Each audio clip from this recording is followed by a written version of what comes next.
Hello viewers, मैं हूं कमर चीमा। और व्यूअर्स, जिस तरह कि आपको पता है कि आज 5 अगस्त है, और 5 अगस्त आज से 2 साल पहले ही भारत ने आर्टिकल 370 और 35 रिवोक किया और कश्मीर का एक स्टेटस ही बदल दिया। साउथ एशियन पॉलिटिक्स में तो ऐसे जैसे वो जिसे कहते हैं ना, भूचाल आ गया हो, कोई बड़ी टेक्टोनिक शिफ्ट्स आ गई हैं, और पता नहीं क्या हो गया था। एक दफा तो ऐसे लगा, लेकिन over the period of time पता चला कि चीजें बड़ी नॉर्मल सी चल रही हैं। पाकिस्तान डिप्लोमेटिकली बहुत एफर्ट की, लेकिन बहुत ज्यादा डिप्लोमेटिक अचीवमेंट्स नहीं हो सकी when it comes to pressurising India for its on Kashmir issue. ना मल्टीलैटरल फोरम से कुछ हुआ, और बायलैटरल ताल्लुकात भी जो पाकिस्तान और भारत के, वो स्टैंड स्टिल रहे। आज इस टॉपिक पे बात करने के लिए, और क्योंकि 2 साल हो चुके हैं इसको, इस टॉपिक पे बात करने के लिए मैंने रिक्वेस्ट की जनाब अशोक वानकाडे साहब, सीनियर सहाफ़ी हैं भारत से, दिल्ली से, और मेरे साथ मौजूद हैं जनाब शकील चौधरी साहब, पाकिस्तान के सीनियर एकेडमिक हैं और जर्नलिस्ट हैं। आप दोनों का बहुत शुक्रिया। थैंक यू कमर साहब। धन्यवाद। Thank you, thank you. Ashok भाई, आप हमारे मेहमान हैं। मैं पहला सवाल आपसे करना चाहता हूं, आप क्या समझते हैं कि आज भी पाकिस्तान के वजीर आजम और पाकिस्तान के जो आर्मी चीफ हैं, उनका बयान आया, और उन्होंने ये कहा कि ये जो इनह्यूमन मिलिट्री सीज है, ये अनप्रेसिडेंटेड है जो कि कश्मीर में हुआ है। लेकिन उसके साथ साथ पाकिस्तान के आर्मी चीफ ने माजी में ये भी कहा कि हमें माजी को भूलना चाहिए और आगे की तरफ जाना चाहिए। आप ये बताइएगा कि 2 साल होने को है, भारत में क्या तब्दीली है? क्या भारत में कोई ऐसा ग्रुप है, कांग्रेस या कोई और जमात है, जो समझती है कि ये जो कश्मीर का मिलिट्री सीज है, ये खत्म होना चाहिए और ये इनह्यूमन है, या नरेंद्र मोदी साहब इतने पावरफुल हैं कि वो समझते हैं कि जो फैसला वो कर लेंगे, that is the voice of India? How do you see these 2 years of Narendra Modi's policy on Kashmir? Cheema साहब, धन्यवाद, आपने मुझे शो पे बुलाया, और एक खास धन्यवाद कि आज शकील जी के साथ मुझे बिठाया। इससे कहीं ना कहीं मेरी इज्जत में अफजाई हुई है, क्योंकि भारत में उनको एक बहुत अच्छे एकेडमिशियन माना जाता है और हर आदमी सुनना चाहता है। एक पत्रकार होने के नाते मैं आज ज्यादा सुनना पसंद करूंगा, लेकिन फिर मुझे यहाँ पे अपना प्रोस्पेक्टिव भी बताना है। तो जैसा कि आपके शो पे हमेशा होता है कि हम बात अपनी रखते हैं, आप अपनी बात रखते हैं, एग्री और डिसएग्री बात अलग है। मुझे लगता है कि हर देश में, हर राज्य, आपके भी पाकिस्तान में, जब एक पार्टी चुनाव लड़ती है तो एक एजेंडे के लिए उसका एक घोषणा पत्र होता है, और उसका एजेंडा होता है जो पार्टी का घोषणा होता है, मैनिफेस्टो होता है। उस मैनिफेस्टो के हिसाब से वो इम्प्लीमेंट करता है। यदि उस मैनिफेस्टो को पूरा जनमानस साथ देता है, यदि पूरे भारत ने उस मैनिफेस्टो को साथ दिया है, और नरेंद्र मोदी को पहली बार चुनाव 5 साल और इसके बाद फिर 5 साल के लिए ज्यादा तादाद में दिया है, इसका मतलब उस मैनिफेस्टो पे भारत की जनता ने मुहर लगाई।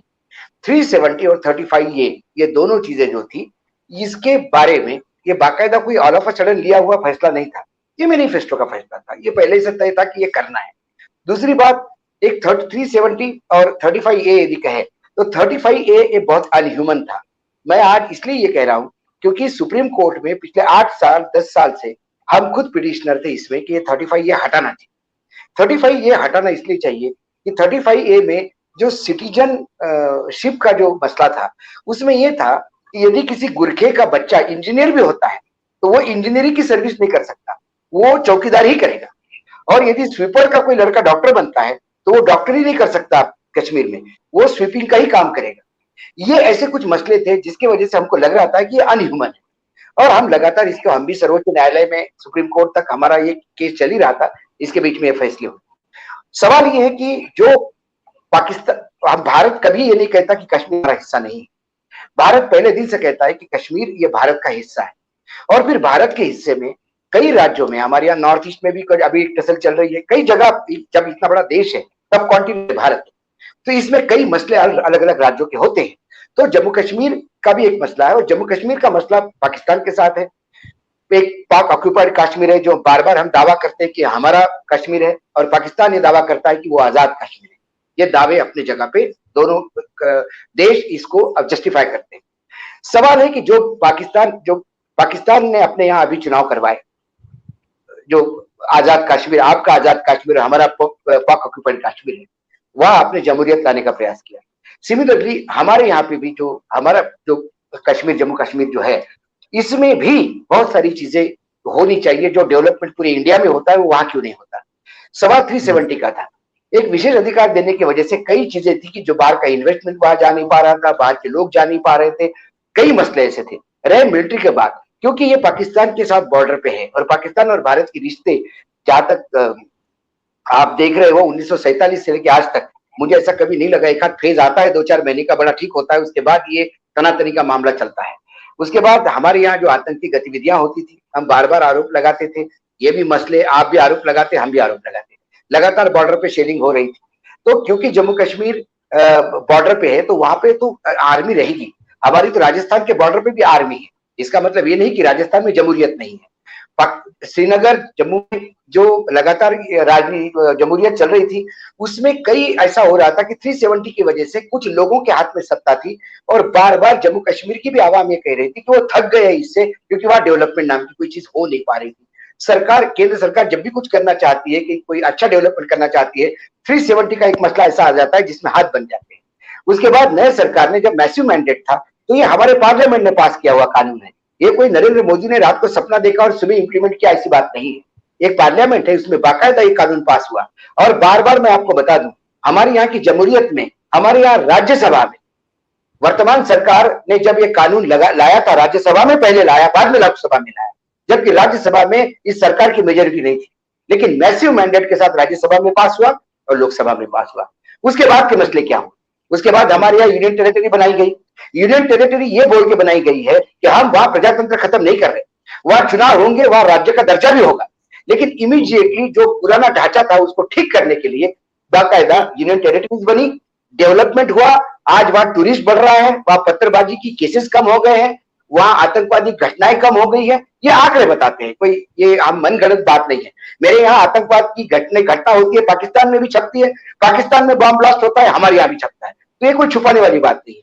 जब हमने देखा कि टूरिस्ट बढ़ गया, तो पिछले 5 साल से टूरिस्ट जा नहीं रहा था, टूरिस्ट बढ़ गया, वहां गतिविधियां बढ़ गई है, वहां कॉमर्स ट्रेड का काम बढ़ रहा है, वहां के युवाओं ने हाथ में पत्थर की जगह गेंद पकड़ना शुरू कर दिए, कोई फुटबॉल खेलता है तो कोई क्रिकेट खेलता है। यदि ये उस जो डेवलपमेंट पूरे भारत में मात्र 370 और 35 की वजह से यदि वहां नहीं हो पा रहा है, वो करने के लिए भारत ने प्रयास किया अपने ही राज्य में, अपने ही देश में। यदि हमने एक धारा हटा के उसमें एक नए राज्य का वो यूनियन टेरिटरीज बनाई, और अभी इसी एक साल के अंदर वह चुनाव भी हो रहे हैं, सारी जितनी भी 15 पार्टी के लोग थे सब इकट्ठा हो गए, प्रधानमंत्री से बात हुई, उनको कहा डिलिमिटेशन ऑफ सीट चल रहा है, उसके बाद वह चुनाव घोल के यूनियन टेरिटरी खत्म हो जाएगी और फिर वह राज्य का दर्जा देके काम होगा। ये हमारा प्रोस्पेक्ट।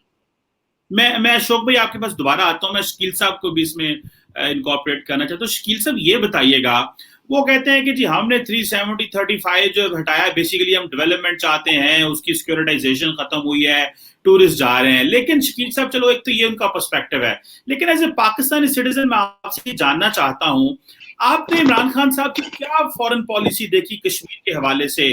हमने तो कश्मीर पे बात करते करते बायलैटरल ताल्लुकात मजीद हम जो है वो मुश्किलात में शिकार हो गए हैं, हमारे तो अपने ताल्लुकात भी वो नहीं रही। और दूसरा ये बताइएगा इसमें कि क्या पाकिस्तान को जो डिप्लोमेटिक फ्रंट के ऊपर ग्लोबली कोई रिस्पॉन्स मिला, जो हमारा पर्सपेक्टिव है कश्मीर के ऊपर, क्या दुनिया ने उसको सराहा या दुनिया ने खामोशी इख्तियार की? आप इसको as an academic, as a journalist, आप इसको किस तरह देखते हैं इन 2 सालों को जो रिसेंट कश्मीर का कॉन्स्टिट्यूशन स्टेटस चेंज हुआ? शुक्रिया चीमा साहब। जैसा कि आपको मालूम है, मेरा पर्सपेक्टिव है कश्मीर पे थोड़ा डिफरेंट है जो पाकिस्तान की मेन स्ट्रीम ओपिनियन है। तो मेरा तो ये ख्याल है कि जैसे एमबी नकवी हमारे एक बड़े सीनियर जर्नलिस्ट थे, उन्होंने 88 में एक बड़ा अच्छा आर्टिकल लिखा था हेरल्ड में, द बेस्ट ऑफ एनिमीज। तो उसमें उन्होंने ये कहा था कि 65 की वॉर हमने करके दी कश्मीर हासिल करने के लिए, कि हमने ताकत इस्तेमाल की और हम उसमें कामयाब ना हो सके, तो उस पर हमें ये समझ लेना चाहिए था कि अब कश्मीर के मसले का सिवाय इसके कि आप स्टेटस को एक्सेप्ट कर लें, लाइन ऑफ कंट्रोल को, या उसको जो सीज फायर लाइन कहते थे उस वक्त, उसको एक्सेप्ट कर लें एज एन इंटरनेशनल बॉर्डर और उसको सॉफ्ट बॉर्डर बना दें, कश्मीरियों के लिए इसमें आसानियां पैदा हों और इंडिया पाकिस्तान के भी इम्प्रूव हों। लेकिन हमारी किसी भी गवर्नमेंट में इतनी जरूरत नहीं थी कि वो इतना बड़ा फैसला ले सकते, और उसकी एक बड़ी वजह ये है कि अवाम को शायद पूरे हकायक जो हैं वो बताए नहीं जाते कि कश्मीर का मसला पैदा कैसे हुआ, इसका एवोल्यूशन कैसे हुआ, यूएन ने इस पे क्या किया। तो अनफॉर्चुनेटली लोगों को एजुकेट नहीं किया गया इस इशू पे। इस वजह से हुकूमतें जो हैं वो ज़रा सी भी मूवमेंट जो है, ज़रा सा भी कंप्रोमाइज़ करते हुए घबराती हैं कि जी पता नहीं लोग उठ खड़े होंगे और हमारा तख्ता उलट देंगे। तो मीर अब्दुल अजीज़ एक बड़े सीनियर कश्मीरी जर्नलिस्ट थे, पिंडी में रहते थे वो कहा करते थे, जिनके बारे में मुशाहिद हुसैन सैयद ने एक दफ़ा कहा था कि वो वॉकिंग इंसाइक्लोपीडिया हैं कश्मीर इशू पे। तो वो कहा करते थे कि पाकिस्तान के बड़े बड़े जो पॉलिटिशियंस हैं उनको भी मसला कश्मीर की समझ नहीं है। तो मेरे ख्याल में लोगों को एजुकेट करने की ज़रूरत है, ना कि लोगों को इमोशनल करने की ज़रूरत है। अगर आप इमोशनल करेंगे तो उस तरह उसका नुकसान फिर मुल्क को ही होता है। जैसे कि 65 की वॉर में आपने देखा कि इतना प्रोपेगेंडा किया गया कि हम जनाब फतह याब हो गए हैं, हमने इंडिया को नाकों चने चबवा दिए हैं। तो फिर जब ताशकंद में एग्रीमेंट हुआ, फिर पूरी कौम जो थी वो सोग मना रही थी कि जो जंग हमने मैदान में जीती वो मेज़ पे हार दी। फिर अयूब खान साहब के लिए इक़्तिदार में रहना भी मुश्किल हो गया। लाहौर में तलबा ने जुलूस निकाला, कई स्टूडेंट्स जो थे वो मारे गए। तो जब आप इस तरह से जज्बाती इस्तेहसाल करते हैं लोगों का, तो फिर आप खुद ही उसको सफ़र करते हैं। जी सर। बिल्कुल ठीक है। आप समझते हैं कि माजी में ही बहुत सारी चीजें हमें हल कर लेनी चाहिए थी और इतना लंबा हमें पहुंचने नहीं चाहिए था, और अगर एक सॉफ्ट बॉर्डर क्रिएट हो जाते तो हम एक सोल्यूशन पे पहुंचते। अशोक मान काड़े साहब, मैं आपसे ये पूछना चाहता हूं, जब पाकिस्तान ये बात करता है कि भारत जो है वो इंसानी हकूक की खिलाफ वर्जियां कश्मीर में बहुत ज्यादा हैं, और इसको सप्लीमेंट करता है, न्यूयॉर्क टाइम्स ने भी उन जख्मियों की और शहीदों की जो तस्वीरें अपने पेजेस पे लगाई, ग्लोबल प्लेटफॉर्म्स भी इस पे पाकिस्तान की बात को एंडोर्स करते हैं। फिर आपको याद होगा रिलीजियस फ्रीडम के हवाले से भी कश्मीर में भी, ओवरऑल इंडिया में भी ये कहा जाता है, और अमेरिका ने भी India country of particular concern में डाला। हम तो खैर पहले ही उसमें थे। लेकिन आप क्या समझते हैं कि ये जो इंसानी हकूक की डिबेट लेकर के इंडिया के अंदर क्या स्टांस है? एक तो है पाकिस्तान क्या कहता है, दुनिया क्या कहती है। क्या इंडिया के अंदर जो एक प्रोग्रेसिव जो एक डेमोक्रेटिक सोच रखने वाले लोग हैं, क्या वो समझते हैं कि इंडियन आर्मी का जो एक पर्सपेक्टिव है इंडियन ऑक्युपाइड कश्मीर में, जहां पे मैसिव यूज ऑफ फोर्स हुआ और जो इंसानी हकूक की खिलाफ वर्जियां हुई, ठीक है नरेंद्र मोदी साहब constitutionally they have the numbers, they have a control of the Indian parliament कि वो कोई भी फैसला कर सकते हैं, जिस तरह उन्होंने किसानों के हवाले से फैसले किए, बड़े प्रोटेस्ट हुए लेकिन उन्होंने किसी की नहीं सुनी, उन्होंने अपनी सुनी। आप कैसे देखते हैं जो प्रोग्रेसिव डेमोक्रेटिक लोग हैं वो इंसानी हकूक की खिलाफ वर्जियां कश्मीर में किस तरह देखते हैं? देखिए, ये नरेंद्र मोदी 2014 में आते हैं। 2014 से तो ऐसा नहीं हुआ कि 2014 से ही आर्मी श्रीनगर और जम्मू कश्मीर में है। ये तो 1947 से ये स्थिति है। और यदि मैं ये कहूं कि यदि आतंकवादी गतिविधियां बॉर्डर के उस साइड से ना हो, यदि वहां से लगातार शेलिंग ना हो, तो फिर दोनों तरफ से जो बर्बादी है वो रुक सकती। कारगिल में क्या हुआ? जितनी शहीदत हमारे यहां हुई उतनी शहादत आपके यहां हुई। कारगिल के बाद मिला किसको क्या मिला मुझे बताइए। एक हमारी पहाड़ी हमारे पास रह गई, इसके सिवा क्या मिला? क्या कीमत चुकाई हमने और क्या कीमत चुकाई आप? क्यों ये कश्मीर का इशू, मैं बिल्कुल चौधरी साहब से बिल्कुल मानता हूं, और मैं इस बात में मुझे भी शर्म नहीं आती और मुझे जरा भी ये नहीं होगा खौफ के कहने में कि मेरे देश में भी कई लोगों को कश्मीर का इशू ठीक से पता नहीं है। कई लोग इसको हिंदू मुसलमान का इशू कहलाते हैं। लेकिन जब भारत और पाकिस्तान अलग अलग हुआ तो पूरे पंजाब से लेकर उस पूरे जगह पे कत्लेआम मचा। कैसी ट्रेनें लाशों से भर के आई थी सबने देखा, लेकिन जम्मू कश्मीर में एक बूंद खून का नहीं सींचा, क्योंकि जम्मू कश्मीर में जो पंडित और मुसलमान जो साथ में रहते थे उसकी मिसाल पूरे वर्ल्ड में दी जाती है। कभी रिलीजियस झगड़े जम्मू कश्मीर में नहीं हुए जिसमें आवाम सबसे ज्यादा मुसलमान हो और राजा हिंदू हो, लेकिन कभी कभी वहां विद्रोह नहीं। यह बताता है कि एक संस्कृति थी, एक तहजीब थी। उसके बाद राजनीतिज्ञों ने यह मामला बिगाड़ा। मैं मानता नहीं, मैं ये नहीं मानता कि हमारे यहां नहीं हुआ, हमारे यहां भी इसका पॉलिटिक्स का बहुत उपयोग हुआ। आज भी हमारे यहां पाकिस्तान का उपयोग पॉलिटिक्स में बहुत होता है। और ये लोग भारत के भी कई बार इमोशनल, जैसा चौधरी साहब ने कहा कि जब आप इमोशनल खेलते हो, जब आप इमोशन की बात करते हो तो दिमाग काम करना बंद कर जाता है। कई बार हम ये कहते हैं कि हमारे यहाँ राज्यों के चुनाव होते तो पाकिस्तान आ जाता है बीच में। पाकिस्तान के साथ आपने जंग की, पाकिस्तान को हराया, बार बार हराया, इसके बाद पाकिस्तान का डर कैसा हो सकता है? कितनी बार चाइना का डर हो सकता है, चाइना से एक बार हार गया, पाकिस्तान का डर क्यों? लेकिन ये डर दिखाया जाता है, ये डर दिखा के कहीं ना कहीं एक पोलराइजेशन किया जाता है रिलीजियस लाइन पे। और हम ये नहीं कह रहे कि हमारे यहाँ प्रोग्रेसिव बात नहीं है। राष्ट्रीय स्वयंसेवक संघ ये हिंदुओं का संगठन माना जाता है पूरे वर्ल्ड में लोग, और कई बार आपने भी बोला कि आरएसएस जो है वो हिंदू है, आरएसएस मुसलमानों की है। आरएसएस चीफ जब ये कहते हैं कि इस देश में मुसलमानों की सख्त जरूरत है, और ये जो मुसलमान है ये इनका डीएनए हमारा है, ये कोई मुसलमान बाहर से नहीं आए हैं, ये हमारे देश के ही कन्वर्टेड है, ये हमारे भाई है पुराने। जब ये बात कहते हैं कि मुस्लिम और हिंदू साथ में होना चाहिए, क्या कभी आपने किसी मुल्क में सुना एक सर्वोच्च न्यायालय, एक इतनी बड़ी मेजोरिटी थी सरकार के पास, नरेंद्र मोदी के पास, इसके पहले राजीव गांधी के पास भी मैसिव मैंडेट था, एक कैबिनेट डिसीजन लेके मंदिर बनवा सकते थे, क्यों सर न्यायालय के पास गए? सालों सैकड़ों साल तक पेंडिंग था, ब्रिटिश टाइम से पेंडिंग है इशू, राम मंदिर का इशू सॉल्व हो गया। लेकिन साथ में न्यायालय ने यह भी बोला कि मस्जिद जो वहां जहां नमाज पढ़ी जाती थी उस स्ट्रक्चर को गिराना गलत था। हमारे यहां का मैं आपको भेज दूंगा वो वर्डिक्ट सर्वोच्च न्यायालय सुप्रीम कोर्ट का। उन्होंने कहा कि ठीक है वहां मंदिर बनना चाहिए, लेकिन जो मस्जिद गिरी वो गलत था, वो वायलेशन ऑफ लॉ था। जहां मस्जिद जिस जगह पर नमाज पढ़ी जाती है वो स्ट्रक्चर को गिराया कैसे, गिरने कैसा दिया, और वो केस अलग चलेगा, उसकी सजा होगी लोगों को जो भी हो। और साथ में मस्जिद बनाने के लिए उसी पेरीफेरिया में जहां राम का मंदिर बनेगा वही पास में मस्जिद बनेगी और जगह अलॉट।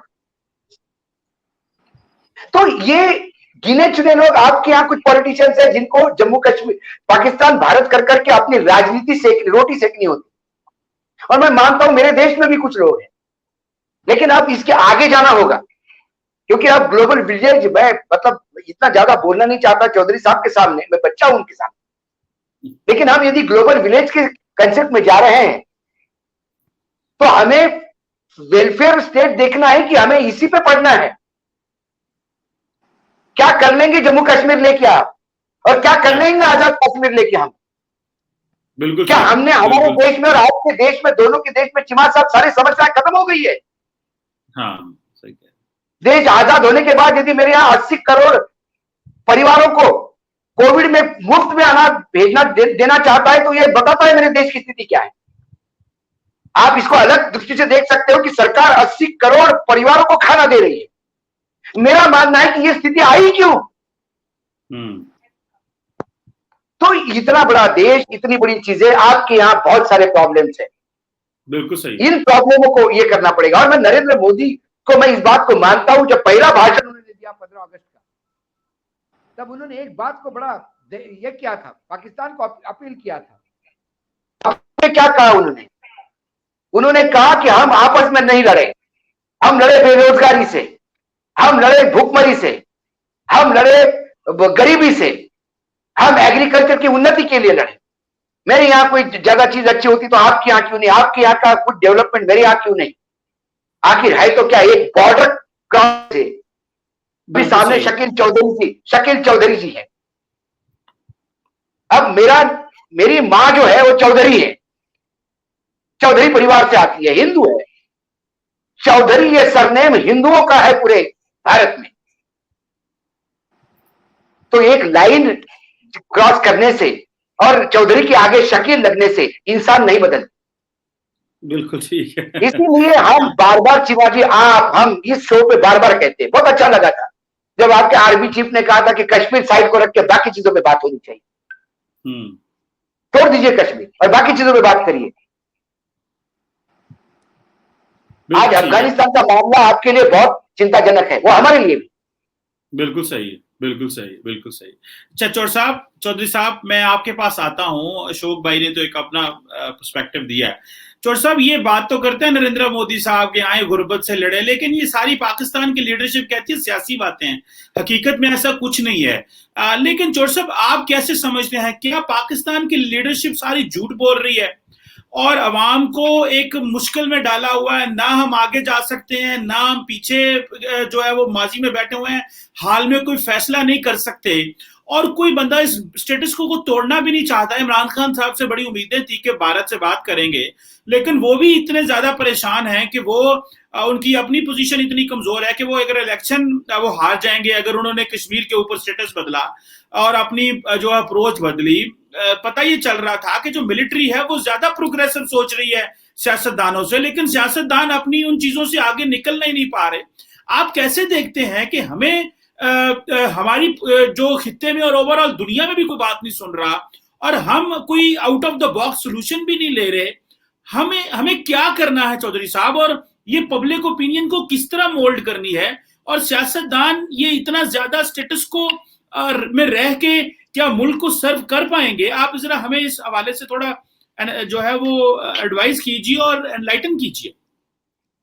जी आपने बिल्कुल सही कहा, और ये बड़ी उम्मीद थी कि जब हमारी मिलिट्री लीडरशिप ने ये कहा कि हमारे लिए इंडिया के साथ जो ट्रेड है वो ज़्यादा बेनिफिशियल है इंडिया की निस्बत, because India is a big market. और उसके बाद फिर उन्होंने ये भी कहा कि हम इंडिया के साथ ताल्लुकात अच्छे बनाना चाहते हैं, हम तल्ख जो माजी है उसको दफन करना चाहते हैं। बहुत अच्छी बातें थी ये। और इस सिलसिले में असल में हम जो है ना, हम अपनी रेटरिक के खुद ही प्रिजनर बन गए हैं। एक मुझे याद है कि 2011 में इमरान खान साहब इंडिया गए थे, तो वहाँ पे उन्होंने कहा था कि आई ग्रू अप हेटिंग इंडिया, कि मैं इंडिया से नफरत करते हुए बड़ा हुआ, लेकिन जब मुझे मौका मिला इंडिया आने का, इंडिया के साथ खेलने का, इंडिया के खिलाड़ियों से मिलने का, आम लोगों से मिलने का, तो मेरी वो नफरत ख़त्म हो गई।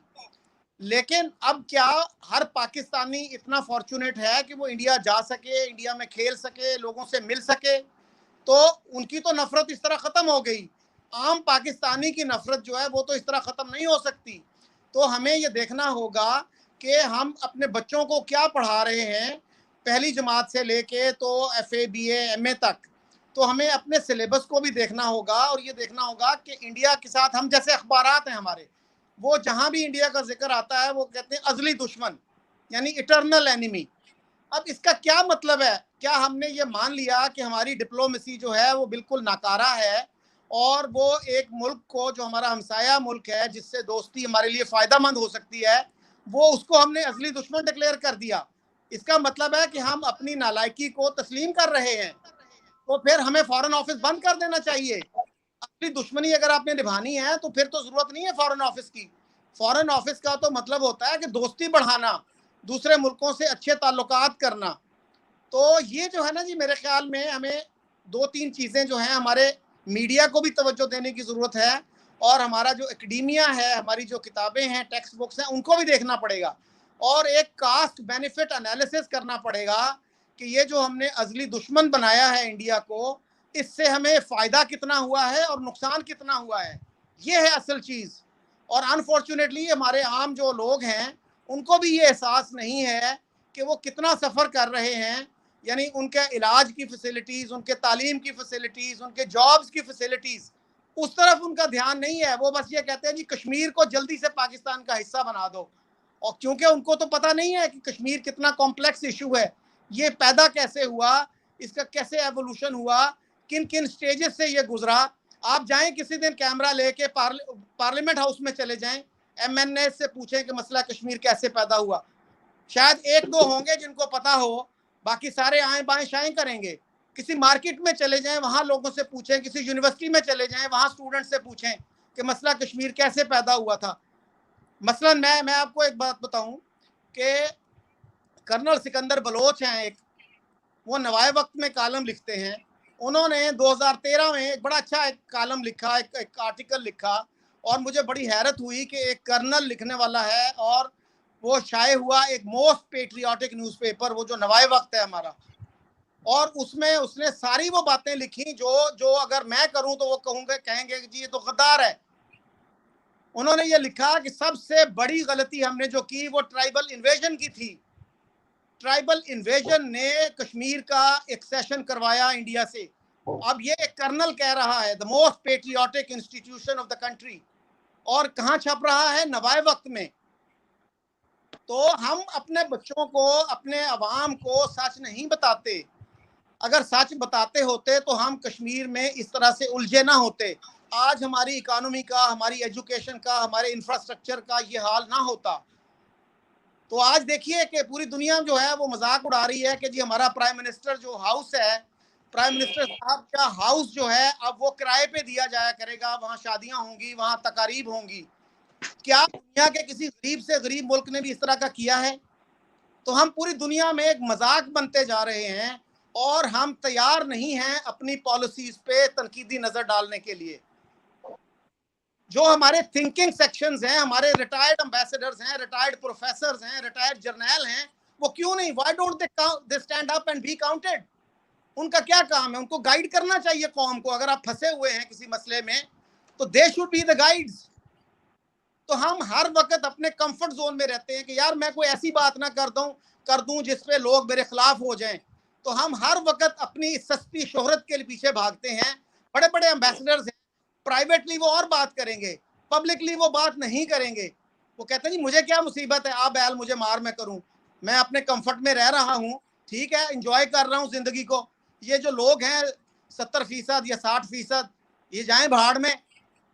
So this is the approach that people have.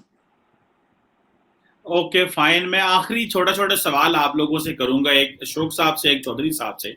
Ashok भाई, आखिरी सवाल आपसे ये है, बताइएगा कि एपिटाइट है बात करने की, जिस तरह शकील चौधरी साहब ने देखें कि एक बताया है कि हमें अपने कंफर्ट जोन से बाहर निकलना चाहिए, लेकिन इंडिया में भी इसी तरह, फॉर एग्जांपल मीडिया देखा जाए, मीडिया जितना हॉक है इंडिया के अंदर, मैं खुद उस मीडिया में बहुत ज्यादा आता हूं, और मुझे ये बताइएगा कि अशोक साहब, क्या ये अवाम की डिमांड है या सरकार की डिमांड है कि मीडिया को इस तरह बिहेव करना है ताकि माहौल जो है वो गर्म रहे और मामलात जो है वो किसी तरफ लग ना सके और डायलॉग ना हो सके और कहीं बात ना हो सके? सो मीडिया का, आप खुद क्योंकि जर्नलिस्ट हैं, आपको तो पता है इन चीजों का, आप कैसे देखते हैं? क्या media is a force for good या कि media is playing a role for evil in bilateral relations? देखिए चीमा जी, आप तो काफी आते हैं, लेकिन इंडिया का मीडिया मायना रिपब्लिक टीवी नहीं है, इंडिया का मीडिया जी टीवी नहीं है, इंडिया का मीडिया इंडिया टीवी नहीं है।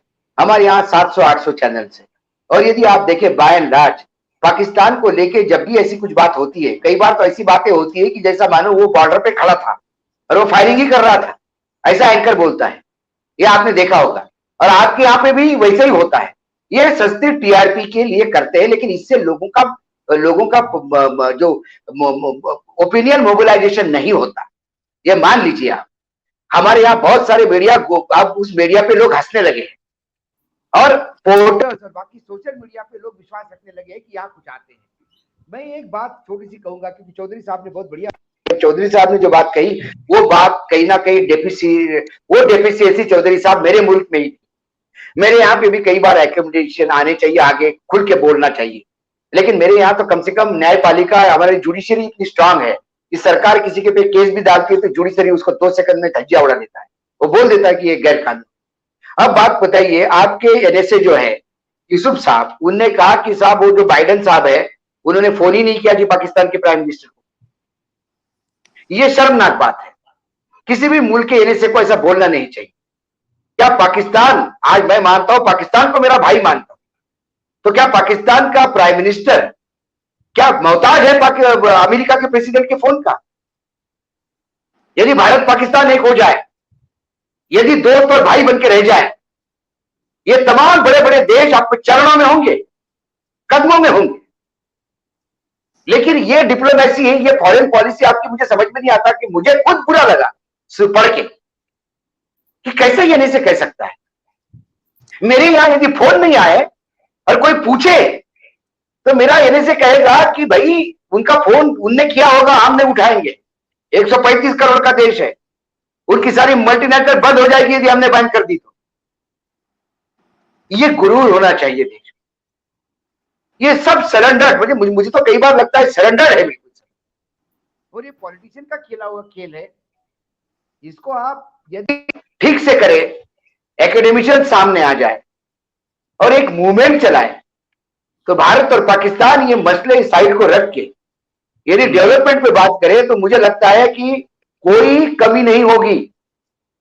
मेरे आपने कहा कि अभी चिमा जी ने एक कमेंट में कहा कि भाई आपके तरफ से वो होता नहीं है, एक्शन नहीं होती है, सिर्फ बोला जाता है। मुझे बताइए क्या एक्शन नहीं होगी? मेरे बिहारी वाजपेयी, मैं उनका नाम इसलिए ले रहा हूं, वो भी एनडीए के प्राइम मिनिस्टर थे, बीजेपी की, वो बस यात्रा लेके आए, आपके यहां कारगिल हुआ। मेरे यहां प्रधानमंत्री नरेंद्र मोदी ने पहली बार शपथ ली, बाकायदा आपके वजीर आजम को बुलाया कि आप आ जाइए प्लीज, मैं शपथ ले रहा हूं, आप मेरे पड़ोसी है, मेरे अपने हैं। उसके बाद वो शादी में बिना शेड्यूल्ड लैंड हो जाते। कई जगह प्रयास किए, लेकिन उसके रिटर्न क्या मिलते हैं? कई बार तो ये होता है कि आपके पॉलिटिशियन से आके बात कर जाते हैं, उसके बाद आर्मी उनको कुछ और बोलती है और अपने राज्य देश में जाके यू टर्न ले जाते हैं। तो हु रूल्स? आर्मी रूल्स और the politician rules, that matters. मेरे यहाँ आर्मी कितनी भी स्ट्रांग हो, कितनी भी बड़ी हो, मेरे आर्मी मेरे प्राइम मिनिस्टर को डिक्टेट नहीं करती, सवाल ही नहीं उठता। चाहे जनरल मानिक शाह हो, जब जिन्होंने कहा था कि वॉर नहीं हो सकता, स्थिति ठीक नहीं है बांग्लादेश के समय, इंदिरा गांधी ने कहा ये होगा, that is an order, and the army executed the order. तो ये कहीं ना कहीं आपको 2-3 चीजें लगातार करनी होगी, यदि ये होगी कुछ व्यवस्था हो सकती है। ओके ओके चौर साहब, मैं आपके पास आता हूँ। अशोक साहब ने तो बहुत बातें की, इधर उधर से भी हो गई, और कुछ एनएसए के हवाले से, कुछ आर्मी के हवाले से। मैं समझता हूँ कि मेरी अपनी जाती राय में फौज का कसूर नहीं है, ये पॉलिटिशियंस जो हैं ये इनवाइट करते हैं, ये कहते हैं आए हमें हेल्प करें, और इनको कहीं पैसे नहीं मिल रहे होते, ताल्लुकात खराब होते हैं, कहीं से ऑयल लेना होता है, इन्होंने कुछ किया तो होता नहीं है, फिर वो मदद लेते हैं फौज से, और फिर फौज आती है तो फिर वो मदद करती है, फिर ये कहते हैं जी आप हमें सिविल मिलिट्री रिलेशंस कहां से बेहतर होंगे, फिर वो वैसे चलेंगे। एनी हो, चोर साहब आप मुझे बताएं, आखिरी सवाल छोटा सा आपसे करना है कि सर चीजें कैसे बेहतर होंगी? क्या सिविल मिलिट्री ताल्लुकात से इंडिया पाकिस्तान के ताल्लुकात बेहतर होंगे, या कि आप समझते हैं कि जो हॉक्स है पाकिस्तान में, ये जरा हमें ये भी बताइएगा कि शकील चौधरी साहब 2021 में पाकिस्तान में कौन हॉक है? क्योंकि एक पाकिस्तान में तबका कहता है कि नहीं इस वक्त फौज हॉक नहीं है, फौज तो पार्ट ऑफ सोल्यूशन है, वो तो चाहते हैं ताल्लुकात बेहतर हो। ये सियासतदानों की आपस की लड़ाइयां हैं इलेक्शन हारने जीतने की, जो समझते हैं कि भाई नहीं हमें जो है वो ताल्लुकात अगर बेहतर हुए तो हमें नुकसान होगा। आप किसे देखते हैं, और ये जरा इस हवाले से हमें थोड़ा एनलाइटन कीजिए। अच्छा चीमा साहब, पहली तो बात यह है कि आम जो तासुर है ना पाकिस्तान में कि जी हर बंदा, हर पाकिस्तानी जो है ना वो कश्मीर फतह करने पे तुला बैठा है, ऐसी बात नहीं है। मुझे सर 92 का एक वाकया याद है। मैं अपने ऑफिस जा रहा था रिक्शा में, लाहौर में, न्यूज़ में, तो वो रिक्शा वाला मुझे कहने लगा कि ये कश्मीर कश्मीर करते हैं ताकि हम अपने मसाइल की बात ना करें। तो अभी मैंने इंटरव्यू किया अपने यूट्यूब चैनल के लिए, ज़ियाउद्दीन साहब हमारे एक सीनियर जर्नलिस्ट हैं, डॉन के, न्यूज़ के, एक्सप्रेस ट्रिब्यून के वो एडिटर रह चुके हैं। उन्होंने ये कहा कि हमें कश्मीर पे मानना पड़ेगा कि लाइन ऑफ कंट्रोल को बॉर्डर बनाए बगैर कोई रियलिस्टिक सोल्यूशन नहीं है इसका। इसी तरह से डॉक्टर नाज़र महमूद, वो खुद भी जर्नलिस्ट हैं, टीवी कमेंटेटर हैं, उन्होंने भी इसी तरह की बात की कि मैं सिंध में जाता रहता हूँ, बलोचिस्तान जाता रहता हूँ, तो लोग तंग हैं इस इशू से, लेकिन ये इशू हमारे मेन स्ट्रीम मीडिया में कभी इस तरह से डिबेट होता ही नहीं है अनफॉर्चुनेटली। आप इसमें ओपन कीजिए debate, with in 6 months the opinion will change. कुछ व्यूज ऐसे हैं जो हमने टैबू कर दिए हैं कि इनको तो बात हो नहीं सकती। मसलन आप अगर लोगों को ये बताएं कि सरदार पटेल ने 1947 में आपको ऑफर की कि आप जूनागढ़ और ये हैदराबाद दक्कन से दस्तबरदार हो जाएं, कश्मीर ले लें, ये सरदार शौकत हयात ने अपनी किताब में लिखा, हमारे जो प्राइम मिनिस्टर थे चौधरी मोहम्मद अली, उन्होंने अपनी किताब में लिखा, प्राइम मिनिस्टर फिरोज खान नून ने ये बात लिखी कि जी हमें इस तरह की ऑफर आई थी इंडिया की तरफ से कि आप हैदराबाद दक्कन से खासतौर पे दस्तबरदार हो जाए, उसमें दखल अंदाजी ना करें, कश्मीर ले लें। सरदार शौकत कहते हैं कि मैंने लियाकत अली खान से कहा कि ये बड़ी अच्छी ऑफर है, आप एक्सेप्ट कर लीजिए। तो लियाकत अली खान ने कहा कि शौकत तुम मुझे पागल समझते हो, मैं इतनी बड़ी रियासत हैदराबाद जो पंजाब से भी बड़ी है वो छोड़ के कश्मीर की चंद पहाड़ियां ले लूं? आप ये कौम को बताएं के बाद फिर देखते वो कितना जज्बाती होते हैं। तो आप कौम को सच बताते ही नहीं हैं, फिर कहते हैं कौम जज्बाती है। तो सर मेरे ख्याल में तो हल इसका ये है कि जितने भी हॉक हैं, जितने भी डव्स हैं, 100 लोग आप इंडिया से ले लें, 100 पाकिस्तान से ले लें, उनकी एक मीटिंग करवा दें, ठीक है, एक दिल्ली में करवा दें, एक इस्लामाबाद में करवा दें। मेरा ख्याल है 2-3 मीटिंग्स में ये मसला रिजॉल्व हो जाएगा। उनको पावर दे दें कि ठीक है जी, आपका जो डिसीजन होगा वो हमें काबिल कबूल होगा। मीडिया ले लें, एकेडमिया से ले लें, रिटायर्ड जो मिलिट्री ऑफिसर्स हैं, ब्यूरोक्रेट्स हैं, उनको ले लें। That is the way to move forward in my view. बिल्कुल सही कहा आपने कि ये एक डिबेट ओपन होने की जरूरत है, जो कि कहीं भी नहीं है, ना भारत में है ना पाकिस्तान में है। जो भी करेगा वो अपनी उसको पॉलिटिकल कॉस्ट पे करनी पड़ेगी, और इसमें हर एक जो है वो बचना चाहता है और अपने कंफर्ट जोन में, जिस तरह चौर साहब ने कहा, वो रहना चाहता है। मैं बहुत I am grateful to both of you, journalist हैं, एकेडमिशियंस हैं, इंटेलेक्चुअल्स हैं आप दोनों। मैं आप दोनों का बहुत शुक्रिया अदा करता हूँ, अशोक वानकाड़े साहब और शकील चौधरी साहब के। आज के दिन आपने ऑन 5 अगस्त आपने एक इंतहाई प्रोग्रेसिव अप्रोच दी हमें और हमारे व्यूअर्स को और देखने वालों को, जो वाकई चाहते हैं कि पाक भारत के दरमियान और कश्मीर के मसले पे कोई लॉन्ग टर्म सोल्यूशन होना चाहिए। और हम जो अपने माजी का जो एक हमारा, हम जिस माजी में जो कैद हैं उससे हम बाहर निकले। आई होप कि जो चौर साहब ने एक पर्सपेक्टिव दिया और जो अशोक साहब ने दिया, इसको लोग सुनेंगे और अप्रिशिएट करेंगे। थैंक यू वेरी मच, बहुत शुक्रिया। Thank you. Thank you. Thank you.